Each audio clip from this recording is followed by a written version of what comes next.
The Legend of Matkatamiba by Bobbie Haloday. The Legend of Matkatamiba Canyon. Where the mighty Colorado roars beneath the Grand Canyon walls, winds a canyon with a legend. Matkatamiba it is called. Once a maiden, little Bitcoteau, lived within this canyon land. Dark-haired beauty, Indian princess, many a brave had sought her hand. But the haughty Indian princess would have none of these fine lads, scorned their yearnings without mercy, broke their hearts and made them sad. Still, the suitors came to court her, for her fame spread far and wide. She rejected every favor, laughed until they had lost their pride. Then one day a stalwart cowboy from the Arizona heights came to walk Matkatamiba, came to see its pristine sights. Now the maiden, little Bitcoteau, saw this fair-haired handsome man, and her pulse was strangely quickened, rapidly her heart ran. Strange things happen when love beckons, so the maiden was to find, as she sought out this tall cowboy, her tribe thought she had lost her mind. Never had she felt so challenged. He's for me, she realized. Now the princess was pursuer, and the cowboy was the prize. When at last the cowboy faced her, not a gesture did he make that would indicate he sought her. He thought her intentions fake.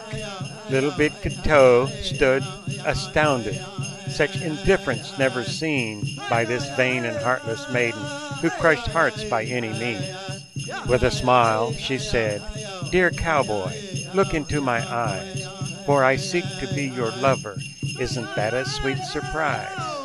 When the cowboy looked upon her, saw her wondrous beauty rare, with disdain he said, "Forget it, I've a true love much more fair." Like a threatening storm, the princess shook and shuddered. All around, evil lights with her dark eyes shone about the trembling ground. Then her countenance was clouded, dark was her contorted face, and from deep within her being, anguished tears began to race. Then the cowboy turned and left her, to ride on his merry way. But the maiden was immobile, and she stood there all the day.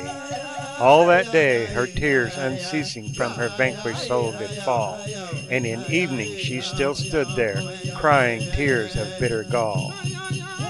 In the morning tribesmen sought her, but they never found a thing. Where she had stood there all day weeping, all they saw was but a spring. Little Bitcoteau's tears kept falling from that crystal font so clear, and these waters have kept flowing down through many and many a year. All the acid in her teardrops, wearing down the rocky brine, carved a line of teardrop basins, shimmering when the bright sun shines. Now they say if you listen, neath the silence of these walls of Matkatamiba Canyon, you can still hear teardrops fall.